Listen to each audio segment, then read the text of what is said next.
오늘의 두 번째 게스트를 모셔야 되는데요. 네. 저희 만마이스 역사상 가장 거물 정치인입니다. 예. 와, 이렇게 큰 사람이 올 줄 몰랐어요. 비중 있는 정치인. 대단한 분입니다. 네. 네, 그리고 늘 대선 주자로 거론이 되는 분이에요. 그렇습니다. 네. 자, 바로 모시겠습니다. 국민의당 정동영 의원님 모시겠습니다. 와, 거물입니다, 거물.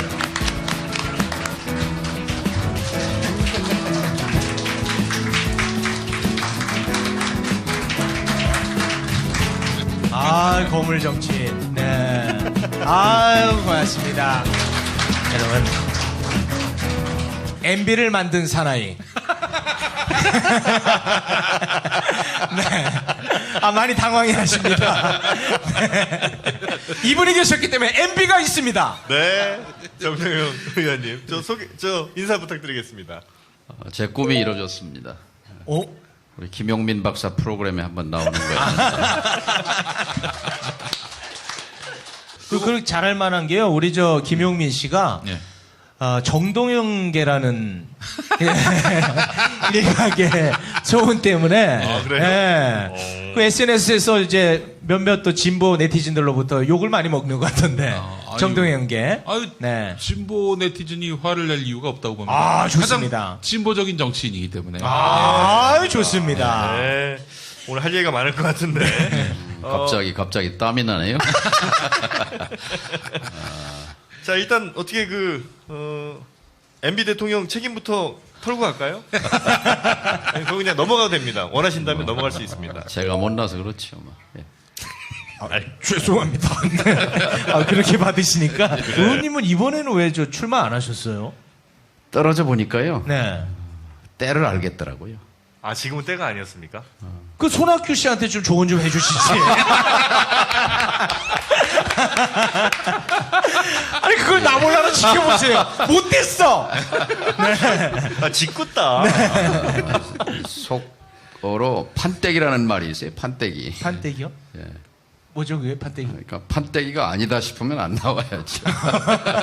그러니까요. 그거를 아시면 지금 얼마나 고생하십니까? 그럼요. 물어봤으면 내가 알려드렸을 텐데. 안 물어봤구나. 네, 속으로 한번 힘들 텐데 이렇게 또. 네. 제가 저 손학규 대표한테도 한번 떨어졌어요.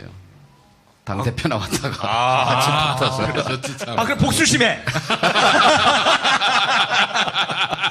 아이고. 그럼 하여튼 지금 많이 떨어졌어요. 예. 대선 판때기도 보시겠네요.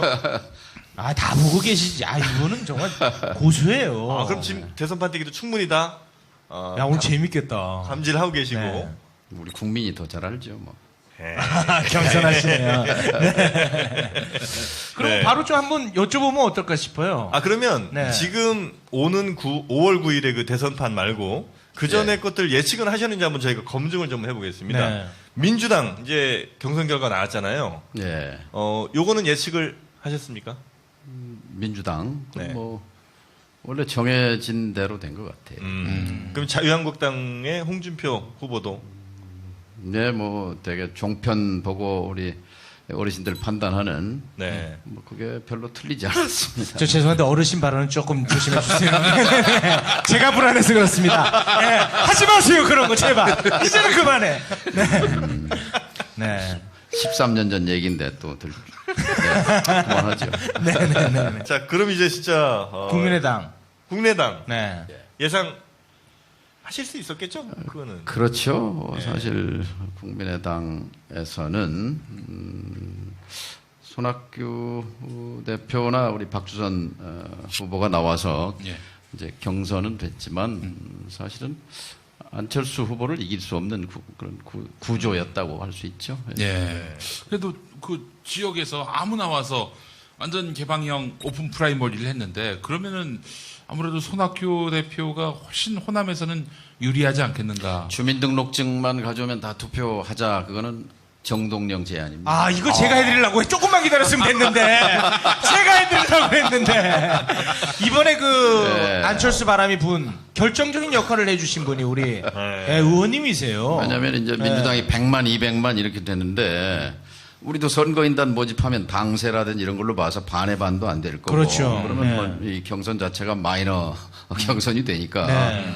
제가 2월 20 며칠인가 천안에서 지역위원장들 1박 2일 연수가 있었어요. 어떻게 당을 살릴 건가. 그때 경선을 살릴 방법은 주민등록증만 가지면 누구나 투표할 수 있게 완전 개방형 경선으로 여는 거다. 일단 뭐 반대가 많았어요. 왜냐하면 역선택 역선택. 또는 조직 동원력이 강한 사람이 또 이긴다. 선관위에서 관리 안 해줄 거다 등등. 근데 그럼에도 불구하고 이 길을 가지 않으면 길이 없다.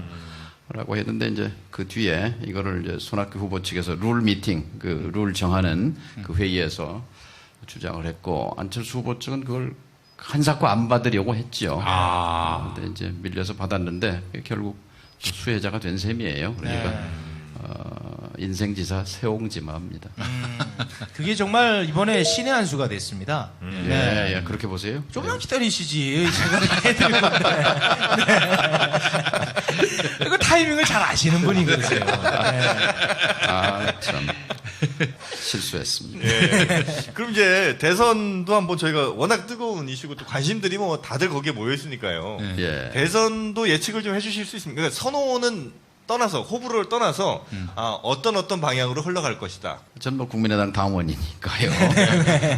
3월 31일 박근혜 전 대통령의 구속 그 장면으로 그 장면은 보수의 총원, 보수의 붕괴, 그러니까 그 보수는 냉전, 반공, 권위주의를 핵으로 하는 부패. 그런 수구 보수가 이번 선거에서는 퇴장 당한 것을 의미합니다. 그 장면이. 그래서 우리 국민의 수준으로 볼 때 정권 교체는 이루어졌다. 저는 그렇게 생각합니다.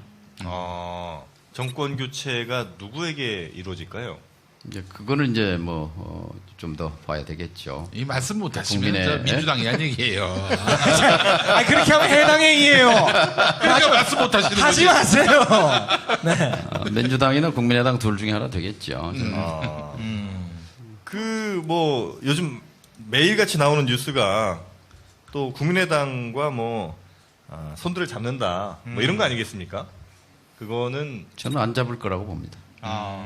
바른정당이나 자유한국당과 국민의당이 제휴할 일은 없다. 5년 전에 박근혜 후보를 찍었던 50%의 내용을 보면 30대 20으로 그 내부가 이렇게 구분되죠. 그 20은 태극기 부대고 30은 이제 온건 보수라고 할 수 있겠는데 그분들이 가장 사실은 부끄럽게도 했고 그다음에 가장 분노했고 그래서 그분들이 박근혜 구속에 찬성했고 탄핵 파면 거기 함께 했기 때문에 80%의 국민들이 의견을 함께 한 거지요. 그렇기 때문에 정권 교체는 된 거다라고 판단하는 근거가 거기 있습니다. 근데 이제 손을 안 잡을 거라고 하셨지만 승부가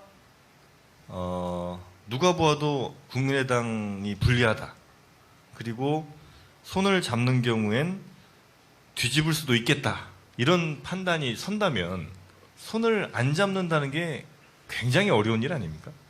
사람마다 다 판단은 다를 텐데요. 저는 글쎄요, 바른정당 경우에는 이제 집권 후에 연대. 정책 연대는 필요하죠. 왜냐하면 박근혜 체제 청산을 위해서 바꿔야 할 법도 많고 제도도 많은데 바른정당이 사는 길이기도 하고 또 우리 협조를 받아야 되는 거니까. 그러나 어쨌든 지금 남아있는 자유한국당 이 당은 정치적 소멸 과정에 들어갔다고 봅니다.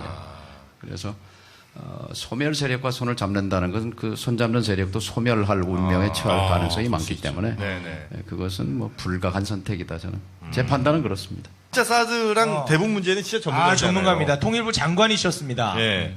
김정일 위원장도 만나셨고 건물이에요. 네네. 그 육자회담 복원도 시키시고 전문가는 아니고요. 다만 이제 경험을 갖고 있는 거지요. 다뤄봤으니까 이렇게 하면 되겠구나 하는 이제 우리 저 의원님께서 좀 깔끔하게 좀 정리를 해주셨으면 좋겠는데요. 사드. 요거 어떻게 우리가 접근해야 되고 어떻게 해결해야 됩니까? 1, 2, 3, 4단계 있습니다. 첫째, 압력을 빼야 합니다. 압력이요? 예, 지금 긴장의 압력이 압력 밥솥처럼 올라가 있잖아요. 근데 지금 우리는 방관자처럼 돼 있잖아요. 네. 사실은 이게 내 문제인데, 우리의 문제인데, 네. 사실은 미국, 중국이 핑퐁 네네네. 하는 그런 형국이란 말이죠. 그럼 우리가 할 수 있는 일은 압력을 빼는 건데, 압력은 어떻게 빠지느냐? 남북 간 접촉을 재개하는 순간 압력은 빠지기 시작합니다. 그래서 이번에 그 아이스하키 팀이 왔죠. 또 우리 여자 축구팀이 이북에 갔죠. 그것도 신호라고 생각합니다. 이게 지난 몇 년 만에 이루어진 일이에요. 북한이 보내지 않으면 또 오라고 열어주지 않으면은 그렇죠. 아무것도 못했을 상황이었는데. 예, 그것도 하나의 신호고요. 그래서 정권 교체와 함께 즉각적으로 남북 간 접촉을 재개해야 합니다. 접촉해서 대화를 시작해야 되죠. 그럼 네. 일단 압력은 압력 내려갑니다. 빠지고. 압력은 내려갑니다. 네. 그러면 이제 외교의 시간이 옵니다. 네. 그럼 두 번째, 이 북핵 문제, 미사일 문제 제일 당사자는 북한, 미국, 그리고 중국, 한국 아닙니까? 네. 그러니까 우리가 나서서 미국과 북한과 중국을 한 테이블에 앉혀야 합니다. 우선 사자 테이블을 만드는 거죠. 네. 그럼 뛰어다니면 만들 수 있습니다. 중국도 원하고 있기 때문에, 북한도 원하기 때문에, 새 정부가 미국에 원하면 우리가 동맹인데, 그렇잖아요. 응하지 않을 이유가 없다고 생각합니다. 이건 이제 새 정부의 외교적 역량에 관한 문제지요. 네. 그 다음 단계로는 이제 육자회담 복원에 나서야 합니다. 육자회담 얘기는요, 작년에 그 북한이 핵실험했을 때 유엔 역사상 가장 강력한 제재 결의를 해요. 네. 뭐 석탄, 철광석, 무슨 뭐 히토류 모든 수출 막고 금융 제재 등등 강력한 제재를 하면서 그 마지막 줄에 뭐라고 돼 있냐면 북한 핵 문제는 2005년 9월 19일 미국, 중국, 일본, 러시아, 남북 육자 회담에서 합의한 9.19 공동성명에 의해서 해결해야 한다라고 유엔 안보리 결의에다가 박아넣었습니다. 이것을 그런데 다시 재가동시킬 그런 주체가 필요합니다. 그게 서울입니다. 새 정부입니다. 새 정부가 이 외교의 키를 돌려야 하는 거죠. 여기까지만 돌리면 그 과정에서 사드 문제는 대화를 통한 해결, 평화적인 해결이 가능하지요. 그리고 4단계 마지막 우리가 가야 할 길은 결국 한반도 비핵화와 그리고 평화협정을 바꾸는 거지요. 네, 바꾸는 거죠. 그러기 이제 그 과정에서 세 가지 기둥이 필요합니다. 네. 3원칙인데요. 하나는 북핵 불용의 원칙입니다. 어떤 경우에도 우리는 북한 핵을 인정할 수 없습니다. 네. 그러니까 북한 핵을 인정할 수 없고 북핵 불용의 원칙을 갖기 때문에 제재는 정당한 겁니다. 우리도 북이 핵을 갖고 있는 한 제재할 수밖에 없는 겁니다. 두 번째는 어떤 경우에도 한반도에서 전쟁은 있을 수 없다. 용납할 수 없다는 전쟁 불용의 원칙. 네. 그리고 이것을 해결하는 데 있어서 끈질긴 대화로 해결해내겠다는 평화적 해결의 원칙. 이 3원칙을 천명하고 그 3원칙 위에서 남북 접촉을 재개하고 사자 테이블을 만들고 육자회담을 복원하고 그리고 궁극적으로는 비핵화와 평화협정을 바꾸고 이건 뭐 앞에 쫙 나 있는 그 이정표예요. 이 길을 네. 걸어가면 되는 겁니다. 네. 근데 그 압력을 이제 남북한의 어떤 대화로 뺄 수 있다고 하시는데 지금의 갈등이 북한과 미국이나 우리와 중국의 갈등이라기보다는 사실은 미국과 중국이 G2로 서로 이제 강대국끼리 대결인데 마침 그 장이 이제 우리나라가 된 거 아닙니까? 예. 근데 남북 간의 대화가 그 미국과 중국의 어떤 김을 빼는데 이게 뭐가 될 수가 있습니까? 아주 좋은 질문이신데요. 오늘의 이 비극적 상황의 뿌리는 100년하고도 23년 전, 123년 전, 1894년 갑오 농민혁명, 청일전쟁의 뿌리가 있습니다. 그러니까 도저히 이 피폐한 삶과 부패한 관리, 부패한 정권 때문에 못 살겠다고 해서 일어났잖아요. 네네. 그런데 이 정부가 당시 조정이 동학농민군의 기세에 눌린 나머지 이걸 이제 두려워서 네. 취한 조처가 청나라 군대를 부른 거거든요. 네. 청나라 군대가 들어오니까 아산만을 통해서 일본 군대가 따라 들어왔어요. 우리도 들어갈 권리가 있다. 네네. 이렇게 해서 결국 청나라 군대와 일본 군대가 아산, 평택, 성환 여기서 난자하게 전쟁판을 벌인 거예요. 네네. 그래서 청나라가 깨지죠. 그러니까 그때 일본군은 그 스나이더라는 총으로 무장하고 있었고 상당히 좀 그 기술이 진보된, 중국은 화승총 비슷한 총이 좀 구식총이었고 무력 차이에서 상대가 안 됐고, 지금도 아산 평택 지역에 가면은 아산이 깨지냐 평택이 깨지냐 이런 말이 있어요. 아산이 깨지냐 성완이 깨지느냐 그 지역에 그런 말이 남아 있는데 네네네. 그게 청일 전쟁 때 얘기입니다. 이 청일 전쟁의 패배의 결과로 그 다음 해에 대만이 일본의 식민지로 넘어갑니다. 동북아는 그렇게 연동됩니다. 네네네. 이 한반도에서의 청일 전쟁의 결과로. 그리고 이제 그 가을에 동학농민군이 다시 이제 2차 기포 외세를 몰아내자. 네. 이렇게 돼서 일본군과 맞붙는데 저 우금치 공주 위에 거기서 2만 명의 전라도 농민들이 학살당합니다. 그리고 전국적으로 뭐 10만 명이 이상이 이 목숨을 잃고, 그 청일 전쟁의 뿌리가 식민지로 가고 일본 식민지로 됐잖아요. 10년 뒤에. 네네네. 그리고 식민지에서 해방되면서 분단으로 가고, 분단에 몇십 년 지나서 지금 사드 국면으로까지 왔거든요. 근데 그런 당시에는 이제 일청이고 지금은 네. 미중인데 1890년대의 조선과 조선 조정과 네. 지금의 대한민국은 달라요? 다른 나라지요. 네네. 지정학은 같죠. 네네. 그러니까 전 세계에서 빅4 1, 2, 3, 4등 정치적으로, 네. 군사적으로, 외교적으로, 경제적으로 1등, 2등, 3, 4등이 미국, 중국, 일본, 러시아, 그 네 나라 빙 둘러싸여 있는 나라는 우리밖에 없어요. 이 지정학의 저주가 970회가 넘는 외침을 불렀지만 이것을 기회로 만드는 것이 이제 우리의 능력에 달린 거지요. 가장 중요한 건 이 사드 문제가, 또 북한 핵 문제가 이게 누구 문제냐? 이게 미국 문제냐? 이렇게 하는 순간 해법은 없습니다. 이게 내 문제다. 내가 주체적으로, 주도적으로, 자주적으로 풀어야 된다라고 이 문제의 성격을 규정하는 것. 여기서부터 출발해야 한다고 봅니다. 네. 그래서 그 네 단계를 거쳐가지고 궁극적으로는 사드를 없애는 거예요? 놔두는 거예요? 사드가 들어올 필요가 없는 거죠. 없는 거예요? 또 아니면 들어왔다면 운용할 필요가 없게 만들어내는 거죠. 네. 그렇게 의원님께서 말씀하신 네 단계를 가장 잘 수행할 후보가 뭐 안철수 후보겠죠? 정동영이죠. 아 정말.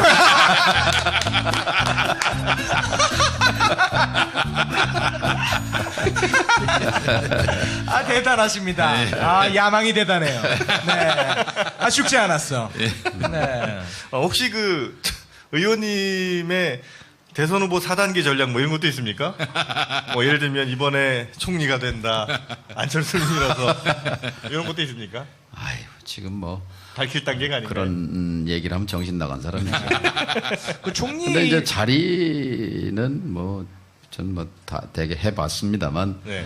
네, 역할은 하고 싶습니다. 무슨 얘기냐면 네. 이 막혀 있는 남북 관계를 뚫어내는 것이 우리의 막혀 있는 이 현실을 뚫는 겁니다. 청년 실업도 마찬가지고 비정규직 문제도 마찬가지고 불평등과 양극화 문제도 결국 이걸 뚫어내야 뭔가 새로운 지평이 보이죠.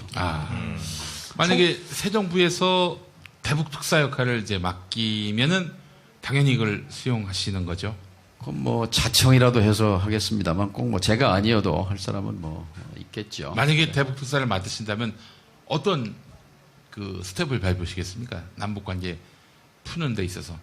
그러니까 일단은 신뢰가 무너져 있거든요. 예. 신뢰가 무너져 있으니까 그러니까 10년의 이 다리가 무너진 거거든요. 신뢰의 다리. 예. 어렵게 김대중 정부, 노무현 정부 10년에 걸쳐서 어렵게 놓았던 이 나무 다리를 지난 9년 동안 이걸 불살라 버린 거거든요. 다시 다리를 놓아야죠.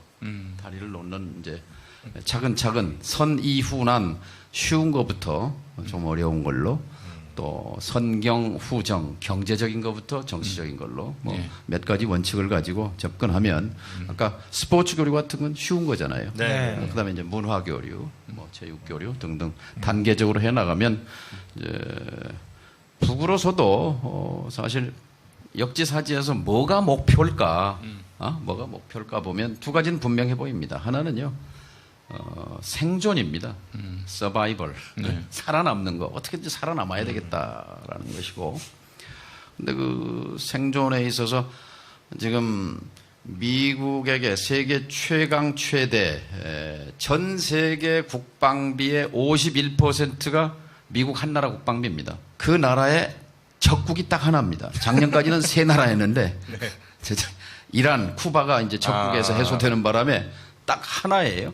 북한이에요. 그 다음에 이 지구상에 193개, 북한도 유엔 가입국이니까 193나라의 유엔 회원국 가운데 미국으로부터 한 번도 말하자면 국가 승인, 국가로서 인정을 받지 못한 나라는 193나라 중에 북한밖에 없습니다. 그리고 전쟁을 했던 나라잖아요. 그렇죠. 그러니까 이런 조건으로부터 어떻게 살아남느냐 하는 것이 제일 목표일 것이고 두 번째는 어떤 국가나 어떤 국민이나 다 잘 살고 싶은 거지요.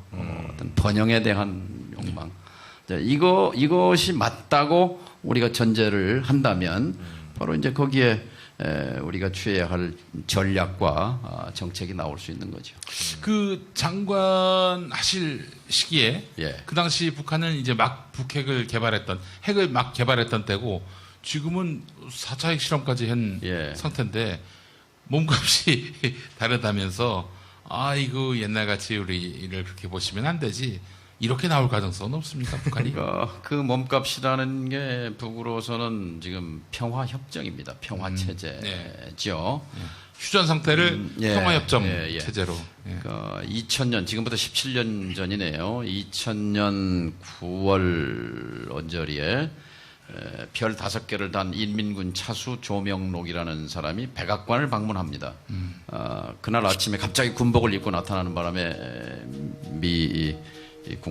미국 관리들이 당황했습니다만 하여튼 인민 군복을 입고 백악관에 들어가서 클린턴 대통령 각하를 평양에 초청합니다. 정상회담을 제의한 거죠. 네네네. 그리고 조미 공동 커뮤니케라는 걸 발표하는데 그 핵심이 그겁니다.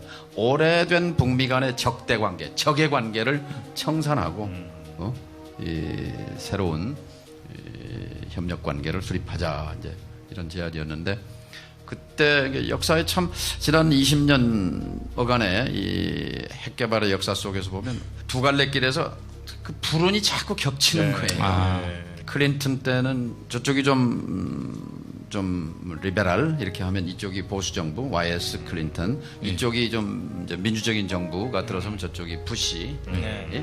저쪽이 오바마 이렇게 해서 좀뭐 MB 이렇게 계속 그러니까 그렇게 보면 트럼프니까 이번엔 민주정부가 맞네요. 이제 그런 환경 속에서 바로 2주일 뒤에 올브라이트라고 하는 미 국무장관이 평양에 갑니다. 김정일 위원장 만납니다. 그때는 이제 핵실험이 아니고 그때는 미사일 발사를 할 때였기 때문에 미사일 그 모라토리움, 미사일 발사를 유예하는 이제 그 얘기를 한 거예요. 그래야 이제 클린턴 대통령이 올 수 있지 않겠느냐 이렇게 해서. 근데 그때 김정일 위원장이 한 얘기가 있습니다. 우리에게는 오래된 동맹 하나는 이 지구상에서 사라졌다. 조소 동맹을 얘기하는 겁니다. 소련은 없어졌어요. 그 다음에 우리의 오래된 또 하나의 동맹은 등을 돌렸다. 중국을 얘기합니다. 적대 관계가 없으면 우리에게 무기도 필요 없다. 그러니까 당신들과 우리가 이 적대 관계를 해소한다면 미사일 실험을 할 이유가 없다. 그런 얘기를 한 건데요. 시간은 많이 지났습니다만 기본 틀거리는 지금도 똑같다고 생각합니다. 근데 그 김정은 같은 경우에 자신의 어떤 그 위치를 확고히 하기 위해서 계속해서 좀 갈등 상황들을 더 연출하는 이런 거 같기도 한데 이 상황도 역시 마찬가지로 북한이 핵을 버리고 평화를 원할 만한 상황이라고 보시는 거예요? 그러니까 그 개인의 인성, 퍼스널리티 그 문제와 어쨌든 이 문제를 풀어야 할 대화 상대로 인정하는 건 별개의 문제라고 생각합니다. 김정은 체제 또는 김정은의 악마성과는 그거와는 별도로 대화 상대로서 또 문제를 해결해야 할 협상의 상대로 김정은을 인정하는 것은 별개의 문제다 말씀을 드리는 겁니다. 말씀을 들어보니까 확실히 다음 정부의 대북 특사는 우리 의원님만한 사람이 없는 것 같아서 제가 문캠프에 전달해 놓겠습니다. 그때 그럼 우리 최욱 씨를 같이 가는 걸로 하겠습니다. 아니 그 의원님 그러면은 국민의당은 물론이고 더불어민주당이 집권해도 정권 교체입니까? 당연하죠. 그렇죠. 네. 그럼 하나만한 질문하세요. 네. 뭐 이상한 질문을 하고 그래. 아이고 참. 제가 중요한 질문이었어. 아까 우리 옷 벗습니까? 옷을 좀 벗어도 됩니까? 예, 옷 벗습니다. 네, 옷 벗은 김에 또 뜨거운 거 하나 또 민망한 질문 하나 하겠습니다. 예. 아까 이제 뭐 모든 자리는 내가 다 해봤다 이런 말씀하셨는데 사실 의원님께서 총리 자리를 못 하셨단 말이에요. 너무 아쉽죠. 거기에 대해서 일각에서 이런 얘기가 있습니다. 그 참여정부 때 총리 자리를 안 주고 통일부 장관 자리를 줘서 정동영이 토라졌다. 삐졌다. 예. 그건 팩트예요. 팩트입니까? 그건 팩트지. 그럼 넘어갈까? 그래서 이번에도 그쪽으로 갔나? 총리 약속 받아야 되니까. 혹시 뭐 관련해서 하실 말씀 있으세요? 많이 토라졌다고. 아니, 그렇진 얘기 않습니다. 아닙니까? 사실은 뭐 조금 비화긴 한데요. 뭐 이 자리에서 해주세요. 해도 되죠. 재밌잖아요, 이제. 그리고 돌아가신 강금원 회장이라는 분이 있어요. 예, 창신삼이요. 강금원 회장. 예. 2006년 지방선거의 당의장이었어요. 두 번째. 아, 그리고 이제 망했어요. 폭삭. 지방선거에 서울시장 강금실 후보 냈다가 또 경기지사 진대재 또 뭐 부산시장 오거돈 뭐 등등해서 강요들을 총 뭐 한 5명 6명 정말 징발하다시피 해서 예. 붙었는데 하여튼 전패했어요. 전라북도지사 하나 빼놓고. 그래서 저는 그 선거 개표 날 바로 사표 냈습니다. 사표 내고 이제 김근태 당시 원내대표 모셔다가 이제 안녕하십니까. 김근태입니다. 저 소송 걸려야 되는데. 그리고 이제 제가 독일 갔어요. 독일 베를린 대학에 공부나 좀 해야 되겠다. 근데 그때 가지 말라고 네. 우리 강금을 하죠. 그때 8월 달에 그 보궐선거가 있었어요. 성북에. 네. 그래서 출마하라고. 아니, 지금 선거 망쳐서 지금, 석고대제하고 내려놓고, 관련 사람이 무슨 출마냐. 나는 그런 염치로는 내 염치로는 그런 출마 못하겠다. 네. 저한테 아무튼 3번, 4번, 5번, 노 대통령의 뜻이라고, 나중에는 떨어지면 총리하라 하고, 제안도 한 적이 있죠. 근데 네네. 총리가 재밌다, 문제가 재밌다. 아니라, 네. 예. 거기까지만 얘기 드리죠. 왜요? 네. 자리가 중요한 게 아니고, 예. 그때 뭐 그 책임지는 게 저는 중요하다고 생각합니다. 그러면 이거 하나 제가 또 여쭤보고 싶은 게 있는데요.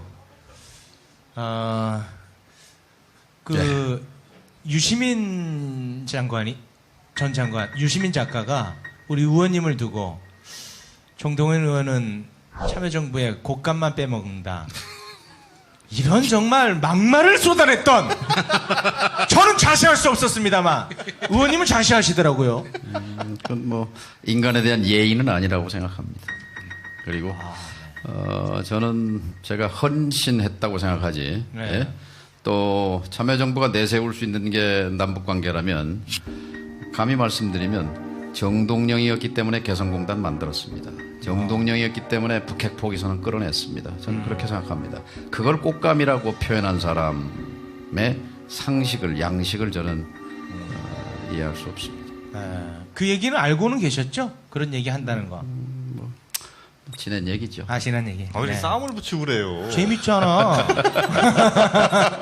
네. 저는 잠깐 쉬겠습니다.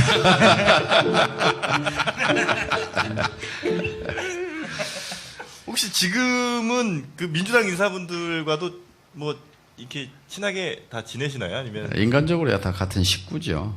전에 문재인 대표가 제가 순창에 감자농사 1년 지었어요.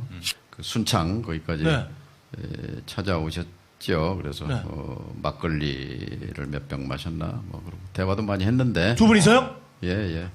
기억 안 나세요? 예. 그 보도 많이 났지. 네. 아니 이제 친하게 지내냐고 그래서 그때 제가 한 말이 뭐 마음은 형제다 이런 얘기 있죠. 당선 될 것 같으니까. 아니 아닙니까? 그때는 이제 제가 민주당으로 안 갔지만 네. 안 갔지만 마음은 네. 형제다. 그 호칭은 뭐라고 했습니까? 우리 의원님께. 예? 의원님께 호칭은 뭐라고 하시던가요? 그 문 대표가. 장관님이라고 부르겠죠, 뭐. 글쎄 뭐 정의장이라고 했든지 정 의장님 이러면서. 아이고. 그러면 결국은 다시 합치는 게 맞다고 보시나요? 저는 앞으로 한국은 다당제로 가야 된다고 생각해요. 다당제. 예. 왜냐하면 합의제 민주주의의 방향이 왜냐하면 5천만의 그 이해관계를 두 정당이 수렴할 수 없습니다. 그리고요, OECD 국가 34나라 중에 불평등도가 가장 심한 4나라를 꼽으라면 멕시코, 칠레, 사우스 코리아, 그 다음에 미국 꼽는데요. 그 4나라가 다 양당제 또는 대통령제입니다. 그리고 사회 통합이 잘 돼 있는 나라들이 대개는 그 북유럽을 포함해서 다당제 국가들이고 합의제 민주주의를 하는 나라들이죠. 근데 의원님 그 관련해서 하나만 더 여쭤보면 그 나라들은 이제 당들이 이른바 당의 어떤 철학, 정강 이런 것들이 정말 명확하고 이념이 확실하잖아요. 그런데 비해서 우리의 왜요? 국민의당은 이념이 확실해요. 반문. 명확합니다. 그걸 왜 그 인정하지 않습니까? 존중하세요. 간과했습니다. 미안합니다. 예. 아유. 의원님 죄송합니다. 그러니까 저는 잠깐 쉬겠습니다. 그런 이념적 차이가 사실은 뭐 국민의당, 뭐 민주당 등등 해서 정의당 말고는 크게 차이가 이게 이제 없지 않나. 선거제도를 그래서 바꿀 필요가 있죠. 예를 들면 지금 녹색당 있지만 의석을 못 갖잖아요. 그러나 의석을 가질 전망이 있으면 지지하겠죠. 또 다양하게 그런 뭐 청년들이 당을 만들어서 5%를 얻으면 15석을 의석을 갖게 되는데 이렇게 해서 다양한 목소리가 정책 결정 과정에 포함되도록 해야 하고 또 특히 쭉 가다 보니까 지금 사실은 이 국회가 귀족원처럼 됐습니다. 우리 국민의 1% 안에 들어가는 사람들만 들어와 있어요. 그러니까 99%가 대변이 안 되는 거지요. 이 국회가 구조적으로 5천만을 적절하게 대의하기에는 문제가 있는 구조입니다. 그래서 선거제도도 대수술을 해야 된다. 아니 그러고 보니까 비율대로만 따지면 전 국민 한 500만은 법조인이어야 돼. 다 검사, 변호사 출신이야. 그렇죠. 법조, 기업인, 언론인, 학계 50%가 넘거든요. 그러니까요. 우리 의원님은 뭐 지금 이런 질문하기는 좀 그렇습니다만 어찌됐든 간에 대권을 또 꿈꾸시겠죠? 아 그럼요. 글쎄요. 대권이란 말은 사라져야 할 말이에요. 사실 새 정부에서는 대통령이란 말도 바꿨으면 좋겠어요. 명칭을. 프레지던트라는 게 이제 프리자이드 사회 보는 거에서 나왔잖아요. 네? 사회 보는 거. 그럼 그러니까 MC로 하면 어때? MC. 아, 대한민국 MC. 국민 MC네 진짜. 그래요. 그래서 국민의장. 국민의장. 시민의장. 이게 맞는 표현이 대통령 권위주의적이고 대권이란 말도 무슨 대권입니까? 그러니까 아무튼 지금 우리가 이제 통상적으로 생각하는 대권 어떤 뭐 아직까지도 의지는 있으시겠죠? 정치인은 초선 재선 의원만 되면 다 권력 의지를 갖습니다. 근데 권력 자체가 필요한 게 아니라 자기가 꿈꾸는 세상을 한번 펼쳐보기 위해서 다들 꿈을 꾸는 거죠. 저도 뭔가 권력 자체가 제 목적이 아니라 세상을 이렇게 좀 바꿔봤으면 좋겠다는 열망은 여전히 있는 거죠. 그 심플하게 있는 거죠. 바꿨으면 하는 게 어떤 게 있습니까? 심플하게. 서울역에서 기차표 사서 압록강 넘어서 만주로 시베리아로 가는 거 그거 하나 만들어내면 제가 정치하면서 가장 큰 역사에 대한 기여가 되지 않을까. 그렇군요. 그러니까 옛날에는 국가 권력을 장악하겠다. 이게 사실 뭐 지금도 많은 정치인들이 꿈꾸는 것인데 의원님은 확실하게 그 꿈이 있어요. 남북 문제를 확실하게 풀 수 있는. 그 문제가 풀면 다 풀려요. 우리 정치도 그렇고 경제도 그렇고 사회도 그렇고 다 이 분단 논리 위에 서 있거든. 이 분단의 그렇죠. 논리가 해체가 되면은 그러면 우리 사회는 진짜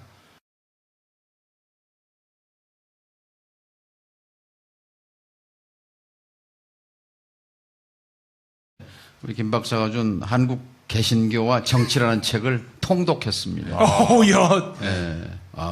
괜찮습니까? 근데, 아직 못 읽었단 말이에요. 같은 팀으로서. 무식한 애들한테는 안 돼요. 왜냐하면 수많은 박사 논문이 있지만 그냥 창고에 먼지 뒤집어 쓴 논문일 뿐인데 그것은 정말 살아있는 박사 논문이었습니다. 아유, 감사합니다. 그리고 한국교회가 가야 할 길도 얘기하고 있어요. 꼭 사보시기 바랍니다. 아, 확실히 정동영계야. 13,000원입니다. 근데 그 지금 현재 야권 지지자분들 중 뭐 좀 불편하실 수 있겠습니다만 상당수는 국민의당 행에 대해서 불만 가지신 분들이 많이 있긴 있습니다. 예. 그거에 대해서 뭐 그분들께 뭐 합리적인 이유를 좀 말씀해 주실 수도 있나요? 저는 문재인 대표와 노선에서는 뭐 큰 차이가 없다고 네. 생각합니다. 그런데 이른바 이제 패거리 정치 부분에 대해서는 동의할 수 없습니다.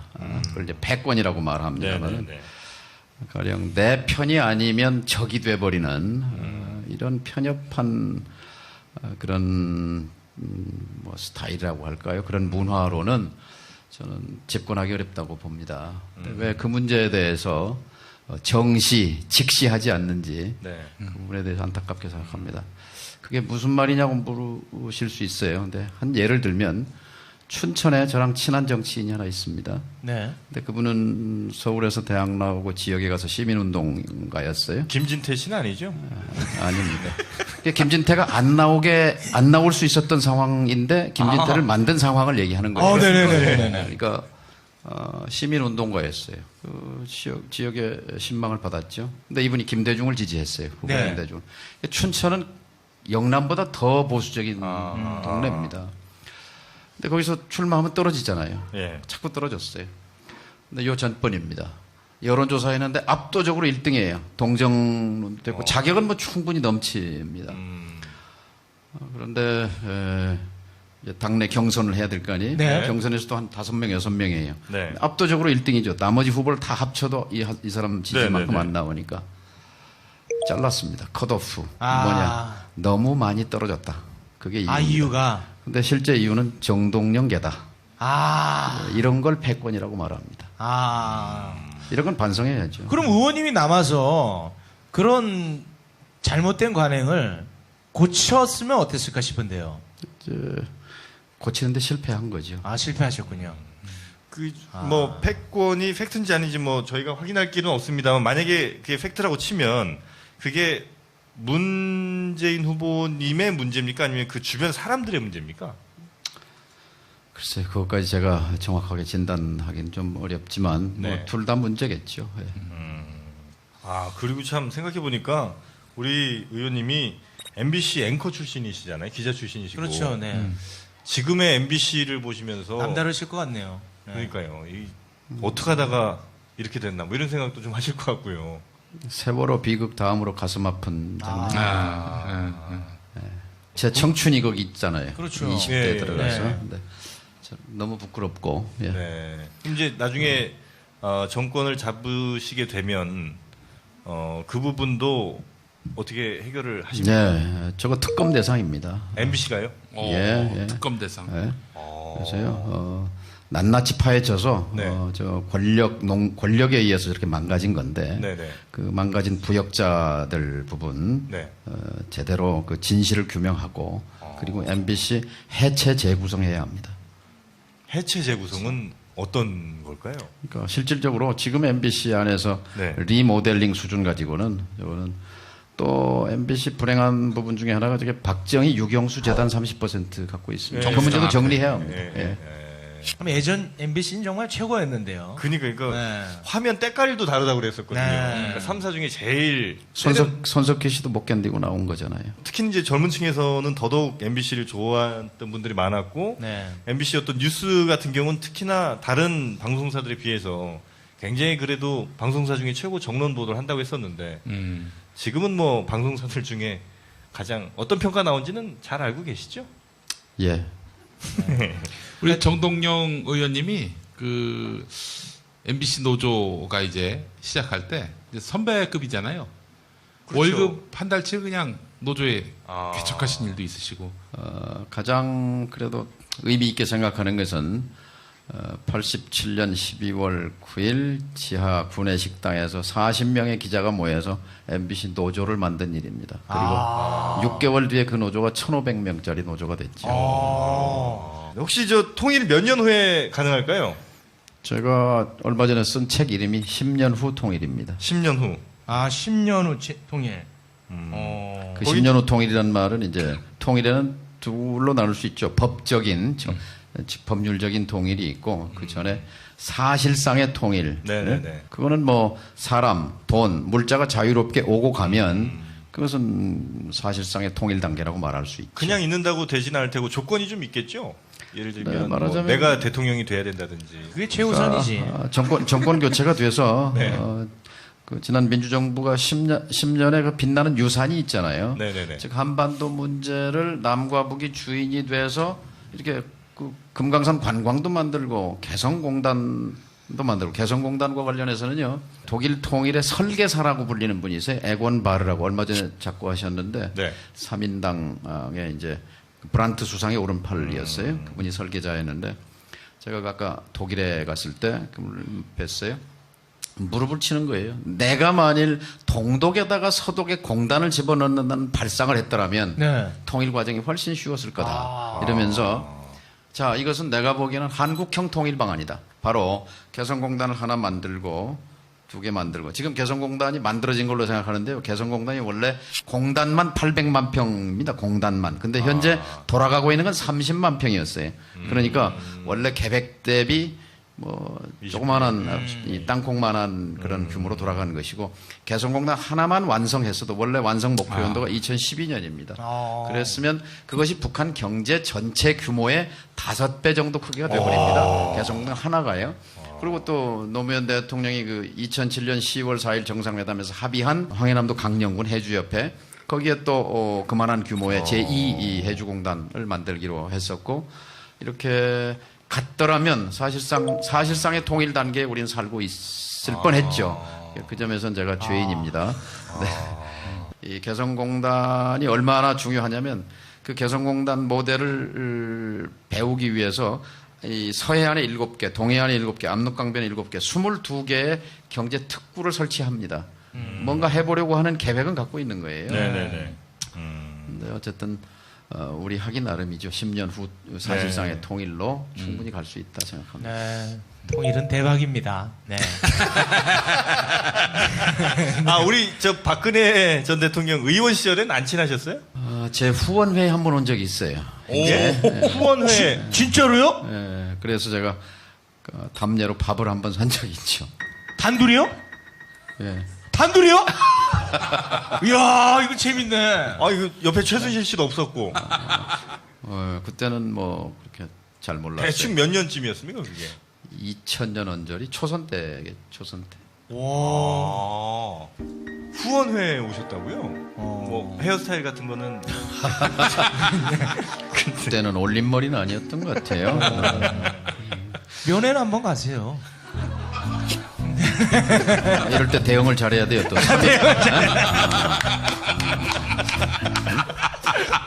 제2의 사면파동이 하여튼 뭐 저희가 오랜 시간 뭐 통일이라든지 또 우리 뭐 대선 관련해서 여러 가지 좀 여쭤봤는데 네. 저희 방송 나오셔서 혹시 이 얘기는 꼭 한번 해야 되겠다 이렇게 생각하신 말씀이 혹시 있으셨을까요? 그냥 살아남아야 되겠다 이런 생각하고 왔어요. 두 분이 하도 뭐 근데 저는 오늘 너무 재밌었어요. 그래요? 네. 다행입니다. 의원님이 의외로 좀 이렇게 권위가 없으시고 좀 격식이 없으시네요. 그래요? 네. 유머가 있으시고. 유머도 있으시고. 네. 네. 역시 이래서 사람들은 제 콤플렉스는 재미없다는 거예요. 아니에요. 네. 확실히 좀 나락으로 떨어지시니까 아주 호흡하기가 아주 한결 수월하네. 네. 이래서 다 이렇게 고초를 겪어야 됩니다. 한 번 정도. 한 번은 맞아요. 겪어야 네. 돼요. 지금까지 함께해 주신 국민의당 정동영 의원님이었습니다. 큰 박수 부탁드리겠습니다. 고맙습니다. 네. 감사합니다.